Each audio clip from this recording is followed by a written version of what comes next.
I completed 90 days of going completely raw vegan. It completely changed my life. Also did 90 days no Facebook. But first, raw vegan. If you've ever thought about going vegan, for one, I did raw vegan because I like anything more drastic. If you have ever thought about it, do it.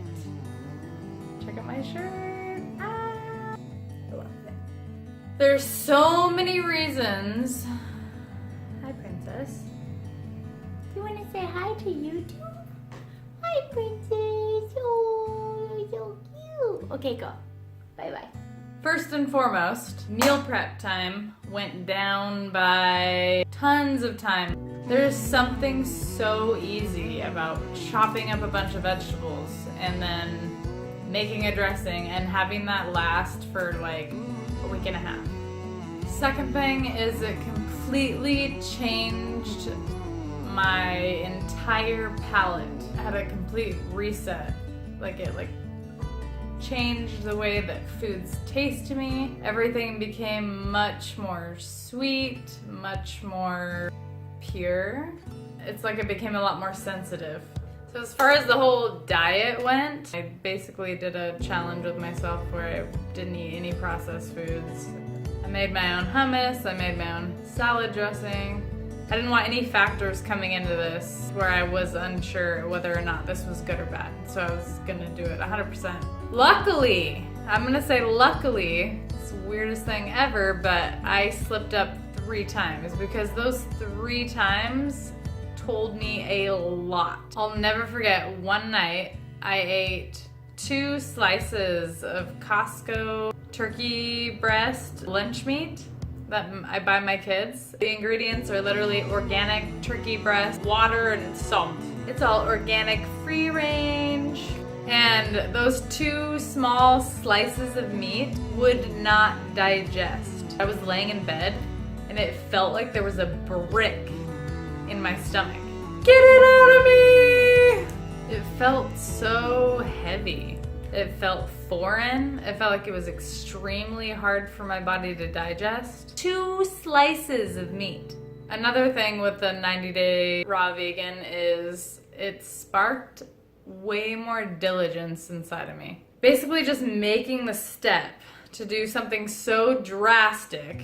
So I've been on this crazy mission. I've been getting my sleep down, making all these rituals. It was like a snowball. It was the best decision I ever made. If you are on the fence about going vegan or raw vegan, if you don't know what raw vegan is, it's where you do not cook your food. The way I did it was I just didn't cook any of my vegetables. If it was a grain or quinoa, I cooked that. I didn't really do a bunch of research on that, but I wasn't about to eat raw grains. So I did raw vegan. I highly recommend that version. It is amazing. It completely changed everything for me. Just do it! Like Nike, just do it. So somewhere down the line, of course, raw vegan was not good enough for me. I always have to keep challenging myself. So about 2 months into it, I decided to go completely ketogenic and implement intermittent fasting with that as well. So I cut out all the sugars and carbs in my diet. That's what ketogenic is. So I'll have to make a whole nother video on it, but intermittent fasting is amazing. Absolutely incredible. The only way I recommend doing any of these diets, like ketogenic or intermittent fasting or raw vegan, is if you're gonna do it completely based with whole foods. There's definitely like a path in everyone's health journey that you should be going down. My path is way different from somebody else's. So I guess the $1 million question right now is, are you going to continue being a vegan? Yes. I imagine maybe incorporating some wild salmon into my diet, but even then I'm gonna be super picky as to where it's sourced. Oh, and oh my God, if you have never heard of tempeh, I was eating some tempeh for the first time and I totally loved it.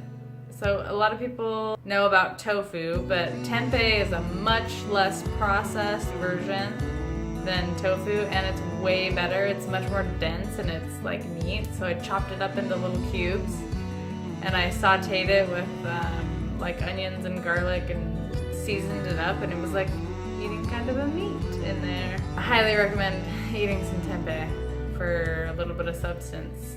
Go vegan! Save the animals! There's so many concerns about you're not gonna get enough protein, or you're not gonna get enough B12, or you're gonna be missing out on blah blah blah nutrient. No. From my entire raw vegan experience, I never felt like I was missing or depleted in any sort of protein or nutrient. I felt way better. Like, drives me nuts that people are living on these unhealthy diets and they're like, no, if you go vegan, you're gonna miss out on protein. No, you're gonna gain so much from eating the amount of vegetables that you're gonna eat now. Because we're supposed to be eating like, what, I don't know, 75% vegetables in our diets, and a lot of people are only eating like 25% or like 0. Doing 90 days no Facebook was a huge eye-opener for me.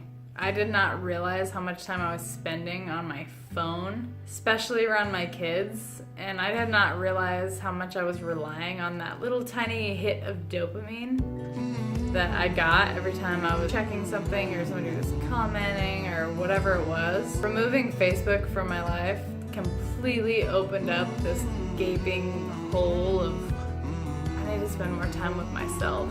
I've been in a very solitary position at this point in my life. I've been doing a lot of inward searching because I don't have that many friends right now. So removing Facebook was great because I couldn't use it as a crutch to not feel alone or feel these emotions that I was going through.